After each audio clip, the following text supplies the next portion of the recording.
आफाक फारूकी नए प्रोग्राम के साथ आपके सामने हूँ। मुझे यकीनन पाकिस्तान है, मेरे कुछ दोस्त, मेरे कुछ प्रोग्राम देखने वाले व्यूवर्स कहना चाहिए कि जी मैं अब अमेरिकन पॉलिटिक्स पे बात नहीं करता। यहाँ पे बड़ी इंटरेस्टिंग खबरें होती हैं, मगर वो कहते हैं ना कि जहाँ दिल लगा हो, हम यहाँ सब कुछ एक तवील रस्ते से हैं, मगर रूह वहीं फंसी रहती है। यहाँ का क्या बताएं आपको, पोलराइजेशन पॉलिटिक्स में पूरी दुनिया में है तो यहाँ पर भी है। यूक्रेन की जंग के हवाले से डिमांड एंड सप्लाई, कोविड, ये सारे इश्यूज अभी जूं के तू नज़र आते हैं।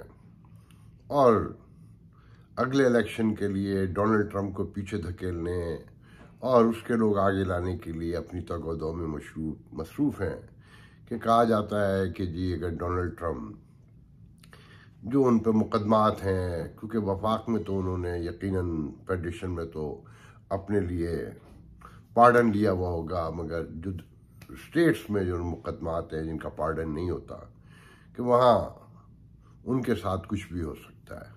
और नहीं तो वो अगला इलेक्शन जीत सकते हैं, मगर अगले इलेक्शन में डेमोक्रेट की तरफ से कहते हैं कि बाइडन शायद ये इलेक्शन लड़ पाए और हिलरी क्लिंटन वापस आएंगी मुकाबले के लिए फाइनली। कि पहले वो डोनाल्ड ट्रंप से दब गई थी, डर जाती थी कि वो जिस तरह फ्लुएंट इल्ज़ामात लगाते थे, गुफ्तगू का जो उनका तरीक़ाकार था और जो थ्रेट था, एक बाइडन जैसा शख्स ही उन्हें अफोर्ड कर सकता था जिसका 50 साल तजर्बा था सियासत में, कि वो पहले प्रेसिडेंट कहना चाहिए, पहले कैंडिडेट हैं या पॉलिटिशियन है कि एक सिटिंग प्रेसिडेंट को शटअप भी कह सकते थे, क्लाउन भी कह सकते थे, और लोग हैरानी से बस देखते रह जाते थे। कहने वाले तो ये भी कहते हैं कि जो कैलिफोर्निया के गवर्नर हैं इस वक्त, वो भी एक अच्छे कैंडिडेट हो सकते हैं, मगर हिलरी क्लिंटन पे गुफ्तगू ज़्यादा हो रही है। मगर कुछ लोगों का ख्याल ये है कि ओबामा मिशेल जो है एक बड़ा रिस्पेक्टेबल नाम है, और अगर वो वाइट हाउस में जाएंगी तो उनके साथ ओबामा भी जाएंगे, एक तजर्बेकार। तो ये लॉजिक मेरे नज़दीक क्यों गलत है कि अगर हिलरी जाएंगी तो उनके साथ बिल क्लिंटन भी जाएंगे। तो देखते हैं कि आने वाले वक्तों में क्या होगा। ये जो यूक्रेन की जंग है, मैंने शायद किसी मौके पर कहा था कि रशिया हार गया है, तो लोगों ने बड़ा एतराज़ किया जो अमेरिकन को पसंद नहीं करते या अमेरिकन पॉलिसीज़ को। मैं तो यही कहूँगा, लेकिन मेरा हारने का मतलब कहीं ये नहीं था कि जनाब उसका कब्ज़ा मुकम्मल हो गया है, मगर ये भी गौर करें कि कब्ज़ा मुकम्मल नहीं हो सका। 5 महीने बहुत बड़ा टाइम होता है, और उसकी इकॉनमी ब्लीड कर रही है, सबकी कर रही है, और ख़ासकर यूरोप की, कि यूरोप जो है पूरा उसकी बिजली पर, उसकी गैस पर, उसके पेट्रोल पर खड़ा है। वीट का सबसे बड़ा प्रोड्यूसर है, इवन ये कि खाद भी वहीं से आती है। तो मैंने एक जुमला कहा था कि फिर मुआहदे होंगे, गुफ्तगू होगी, बैठना टेबल पर ही होता है, कितनी बड़ी जंग लड़ लें, फाइनली वहीं आकर बैठना होता है। तो हम आते हैं पाकिस्तान की तरफ कि खान साहब के इंटरव्यू ने ऊधम मचाया हुआ है, और खान साहब फिर टॉक ऑफ द टाउन जिसे कहते हैं। जो लोग उस इंटरव्यू को मुतनाज़ा करार दे रहे हैं, फिर पैमरा ने उस पर आज पाबंदी भी लगा दी, बगावत का एक तासुर देकर कि रियासत पर, इस्टेब्लिशमेंट पर, सब पर हमला है, और उससे संगीन मसाइल खड़े हो गए हैं और सलामती खतरे में पड़ गई है। इस मुल्क की सलामती जब से हम पैदा हुए हैं खतरे में ही देखी है। कौन सा ज़िंदगी का ऐसा मौका है जब हमने ये सुना हो कि बड़ा प्रॉस्पेर मुल्क है, बहुत पुरअमन मुल्क है, और इसकी सलामती को कोई ख़तरा नहीं है, मुसलसल ख़तरे में रहती है। खैर, हम इस बहस से निकलते हैं। देखें, खान साहब ने जितनी भी बातें की ना, अगर ईमानदारी से देखें, उनकी उस मैं को निकाल दें, या उसमें से जो सोल ऑफ द इंटरव्यू है कि अगर मैं नहीं आया, मेरी हुकूमत नहीं आई, तो ये होगा। क्योंकि खान साहब ने जो पेशेंगोइयाँ की उसमें अपना हिस्सा पूरा डाला है उस होने के लिए, उस बहस से निकलकर। इसमें तो कोई दो राय नहीं है ना कि अगर इकॉनमी हिट होती है तो सबसे बड़ा इदारा फौज है, वो हिट होगा, और जब वो हिट होगा तो पर न्यूक्लियर डिटर्जेंट खुद ब खुद हिट होगा और यूक्रेन की तरह वाकई गुफ्तगू यही होगी कि हुजूर बस बहुत हो गया। और फिर जो मुल्क टुकड़े होने की बात की उन्होंने, उसमें तोड़ के लफ्ज़ बयान किए, बलूचिस्तान, इंडिया, इसराइल, अमेरिका, तो होते हुए हमेशा की तरह हुसैन हक्कानी पे जाके तान तोड़ी के खास साहब को हुसैन हक्कानी फोबिया है। मैं उस बहस में भी नहीं जाऊंगा, मगर खान साहब ने और जो दूसरी बातें की वो बड़ी अहम थी, मेरे लिए इसलिए अहम थी कि हमसे लोग पहले दिन से कहते थे कि खान साहब की हुकूमत वो चलाते हैं, और खान साहब इस बात पे बड़े नाराज़ होते थे अगर कोई भी कहता था कि हुकूमत कोई और चलाता है। अब खान साहब ने एक्सेप्ट कर लिया कि हमारी हुकूमत बड़ी कमज़ोर थी, हम तो उन्हें जानते भी नहीं थे जो हमारे अलाई थे, और वो हुकूमत चलाते थे, फैसले वो करते थे। और फिर उसमें उन्होंने कहा कि कुछ चीज़ें उन्होंने अच्छी भी की, यकीनन बहुत सी चीज़ें ख़राब आदमी करता है तो कुछ अच्छी भी करता है। फिर उन्होंने कहा कि वो तो सबको पता है कि हुकूमत पाकिस्तान में कौन चलाता है, और साथ में जो कमाल बात की कि जो अपोजिशन पे मुकदमे बने उन्हें बहुत तरीके से, बड़े स्ट्रेटजिकली और बहुत ही मासूमियत और सादगी से खान साहब ने इस्टेब्लिशमेंट के ज़म्मे थोप दिया कि ये सब काम तो वो करते थे, कि अदलिया सबको पता है, आज़ाद इदारे तो वो चलाते हैं, इलेक्शन कमीशन वो चलाते हैं, नैब वो चलाते हैं। तो खान साहब ने एक्सेप्ट कर लिया फाइनली कि हम उन्हीं के कंधों पे आए थे, वही हुकूमत चलाते थे, हमारा तो सिर्फ नाम होता था। ये लोग सब उन्हीं के कंधे पे आते हैं। हमसे लोगों का इख्तलाफ ये है कि आप लोग हैं वो जो इस मुल्क में फेयर इलेक्शन नहीं होने देते, चाहे वो नवाज शरीफ हों, कोई भी हों, सब उन्हीं के कंधों पर बैठकर इलेक्शन जीतना चाहते हैं और जीतते रहें, और जब हारते हैं तो शोर मचाते हैं। मैंने एक दफ़ा, सबसे पहले जो मुझे याद पड़ता है, नवाज शरीफ जब कायदे हज़्ब इख्तलाफ थे तो मैंने उनसे कहा कि ये जो बातें आज आप कर रहे हैं फ़ौज के हवाले से, इस्टेब्लिशमेंट के हवाले से, या मुल्क की मसाइल के हवाले से, तो ये कभी बतौर हुक्मरान बैठ के बतौर प्राइम मिनिस्टर भी क्या करें। तो कहने देखें जी, कौमी मफाद का तकाजा हो, बहुत सारे मसाइल होते हैं। यही सवाल जब बेनज़ीर भुट्टो से किया तो उन्होंने भी यही जवाब दिया। तो खान साहब से काश ये भी पूछ लिया जाता कि खान साहब 3.5 साल तक लोग आपसे पूछते रहे, कहते रहे कि हुकूमत तो वो चलाते हैं, मगर आप मान कर नहीं देते थे। आपने जब अपना पहला फैसला करने की कोशिश की ISI के चीफ को रोकने की, वही सारा मामला ख़राब हो गया। हमेशा से यही होता रहा है।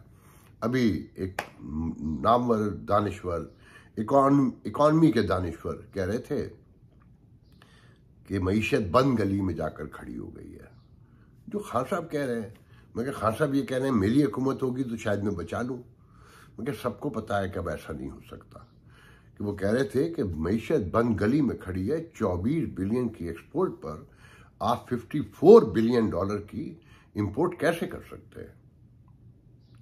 आप तसव्वुर कीजिए कि 24 बिलियन की एक्सपोर्ट है आपकी और $54 बिलियन की, हम तो 45 समझते थे, 54 बिलियन की जो है इंपोर्ट है। और जो हुकूमत इकदाम कर रही है, ज़रा तसव्वुर करें, 7,500 मेगावाट बिजली के शॉर्टफॉल में कोई इकानमी आगे बढ़ सकती है। घरों को छोड़ें जो 20-20 घंटे, और बाद इलाकों में तो पूरे 24 घंटे की लोड शेडिंग है, इंडस्ट्री बंद हो रही है, लोग भाग रहे हैं। और अवामी सतह पे ये हाल है कि कल किसी से गुफ्तगू हो रही थी तो उन्होंने कहा कि बस उनकी शादी हो गई है और इंशाअल्लाह अगले साल वो UK चले जाएंगे। इंशाअल्लाह कहते हैं लोग बाहर निकलने के लिए, मगर यहाँ वतन परस्ती का घोट घोट कर शरबत पिलाया जा रहा है, असल मसाइल की तरफ कोई तवज्जो नहीं देता। जब तक मीडिया पर एक परसेप्शन है कि एक अमीर मुल्क है, यहाँ लोग चीज़ खाते हैं, जूस पीते हैं, और गोश्त से तो फ्रिज भरे पड़े हैं, अंबार लगे हैं, आम आदमी की ज़िंदगी पे गुफ्तगू ही नहीं होगी, सर जोड़ के लोग बैठेंगे ही नहीं, और इक़्तिदार की जंग जारी रहेगी, तो शायद ही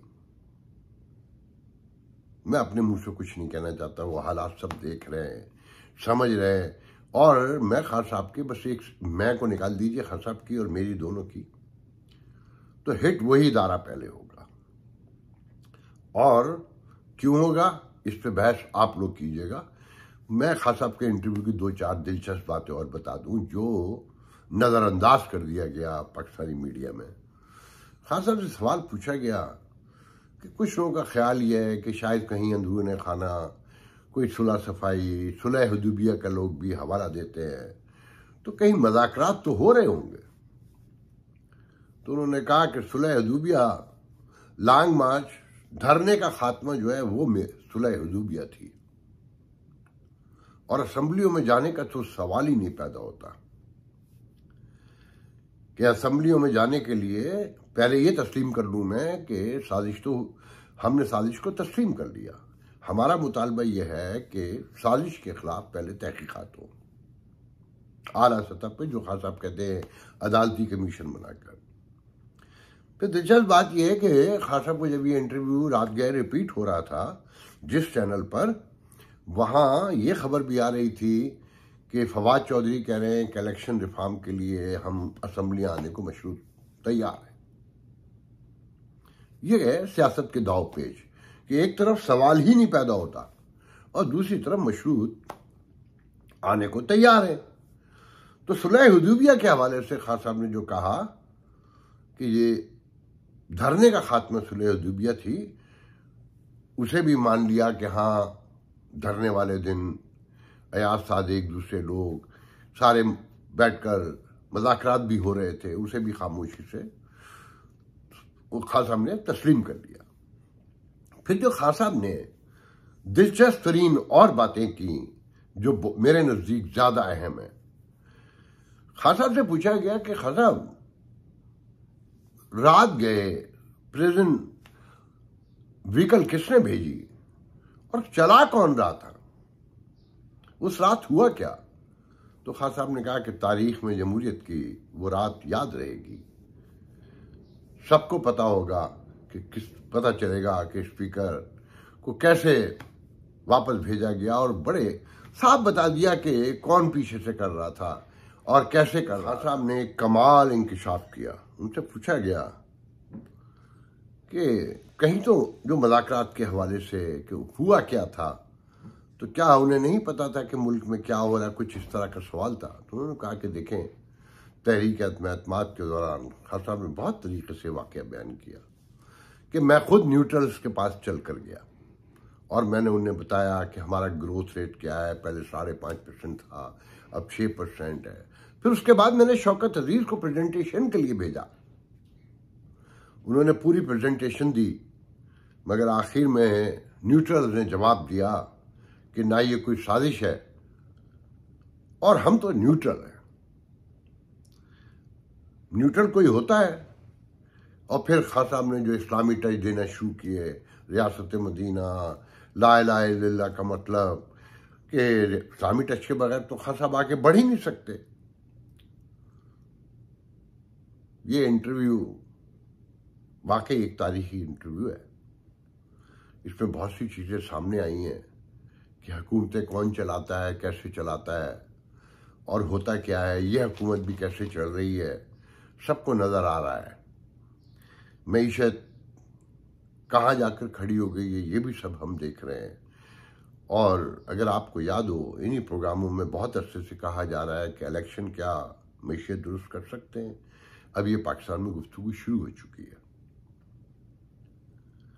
इलेक्शन 5 महीने बाद करवा लें, 7 महीने बाद करवा लें या पूरे 12 माह के बाद करवा लें, मसाइल के हल के लिए बैठना ही होगा। टर्की में इसका हल नहीं है और बरतानिया, अमेरिका साइडों से ही मदद कर सकते हैं, जो कोशिश की जा रही है ये वर्ल्ड बैंक, IMF के थ्रू। और बरतानिया, अमेरिका अगर शहबाज शरीफ आ भी जाएं तो PTI वाले मुजाहरे कर करके फारिग कर देंगे। इन सारी चीज़ों की रोशनी में मामलात को देखते रहिए। आने वाले दिन पाकिस्तान में मज़ीद सख्त हैं। आज बिजली की कीमत में इजाफा का ऐलान हो चुका है, 8 रुपये तकरीबन। अभी पेट्रोल की कीमत भी बढ़नी है। जो जब हुक्मरान ये कहे ना कि हम गरीबों की टेक केयर के लिए सब कुछ कर रहे हैं, तो समझ लें बेचारे मजबूर हैं, परेशान हैं, उन्हें खुद समझ में नहीं आ रहा वो क्या कर रहे हैं। 2000 रुपये देने से पेट्रोल, मोटरसाइकिल में तो पेट्रोल हो सकता है डल जाए पुराने रेट पर, मगर पेट्रोल की वजह से जो ज़िंदगी की बाकी मसनूआत, लवाजमाती ज़िंदगी महंगे हुए हैं, वो नहीं ख़रीद सकता जब तक ज़राए आमदनी पैदा नहीं किए जाएंगे। जब तक इंपोर्ट का बिल छोटा और एक्सपोर्ट का बड़ा नहीं होगा, रियासत इन्हीं मसाइल का शिकार रहेगी और खर्चे अखराजात कट नहीं होंगे। और वो अखराजात कहाँ कहाँ से कट होने हैं, कैसे कैसे होने हैं, ये आप जाने, हुक्मरान जाने। सबसे इम्पोर्टेंट बात है, ये पूरा मुल्क जो है अदलिया में तब्दील हो चुका है। आप देखें कि Islamabad high court, supreme court, Punjab high court सब बिजी हैं, एक दूसरे के खिलाफ मुकदमात के ढेर लगे हैं, रोज़ समातें हो रही हैं कि किन मुकदमात का जिक्र किया जाए, कौन से छोड़ दिए जाएँ। कि हमजा शहबाज की चीफ मिनिस्ट्री से लेकर मुख्तलिफ जो खान साहब ने मुकदमात किए हुए हैं, हुकूमत ने किए हुए हैं। फिर जो कल काबीना के इजलास में राना सनाउल्लाह साहब ने KPK के गवर्नर, वज़ीर आला और खान साहब से लेकर कई लोगों पर बगावत के मुकदमे की दरख्वास्त की है कि जी उसे मंजूर किया जाए। तो कि खान साहब जब आ रहे थे उनके साथ असला मौजूद था और KPK की गवर्नमेंट ने उसमें मदद फराहम की थी कि पुलिस भी थी और मुख्तलिफ। गो कि अभी कोई फैसला नहीं हुआ, मगर मुझसे सैकड़ों लोगों का ये ख्याल है कि इन बगावत के मुकदमों से कोई काम नहीं बनना। जब तक आप अपनी गवर्नेंस ठीक नहीं करेंगे, आपके इदारे दुरुस्त नहीं होंगे, आइन कानून की बालादस्ती प्रिवेल नहीं करेगी, उस वक्त तक ये बगावत के मुकदमे सियासतदानों को और इस तरह के मुकदमे जिन पे बनते हैं उन्हें ही फ़ायदा पहुंचा सकते हैं, रियासत को कोई फ़ायदा नहीं पहुंचा सकते। बेहतर ये होगा कि मामलात मेज़ पर ही तय किए जाएं कि जो तारीख बताती है कि हर झगड़े का फैसला मेज़ पर ही होता है। खान साहब को भी समझना होगा अगर सियासत को कंटिन्यू करना है, हुकूमत को भी समझना होगा, अपोजिशन की तमाम जमातों को भी समझना होगा। और खान साहब के इंटरव्यू को जितना फैलाएंगे उतना खान साहब को फ़ायदा पहुँचेगा। देखना इस वक्त यह है कि क्या ये हुक्मरान अशराफिया इस महंगाई के मसाइल को समझते हुए, गिरती हुई मईशत को देखते हुए एक दूसरे से कहीं सब्र तहम्मुल के लिए साथ बैठेगी। ये सबको पता है कि जब तक सोशो पॉलिटिकल सेटलमेंट ना हो किसी भी माशरे में, इकॉनमी नहीं आगे बढ़ती। सब कुछ आगे बढ़ सकता है, तशद्दुद आगे बढ़ेगा। जो नज़र आ रहा है कि लोग एक दूसरे से कैसे उलझे हुए हैं, एक शकूक किस तरह बढ़ रहे हैं कि मोटरसाइकिल के पास भी कोई खड़ा हो तो उसे गिराकर मार डालते हैं, कानून हाथ में ले लेते हैं। कोशिश करें कि जो लोग जिस पार्टी में अपनी अपनी पार्टी की लीडरशिप को समझाएं कि सियासत झगड़ा करने का नाम नहीं है, रोज़ धरने देने, जलसे करने। कि जैसे खान साहब ने आज तकरीर करते हुए कहा है कि वो अगले 2 दिन में अपना लाए अमल पेश करेंगे और फिर तहरीक चलेगी। खान साहब को समझना होगा कि ये मुल्क अब तहरीकों का मुताहम्मिल नहीं हो सकता।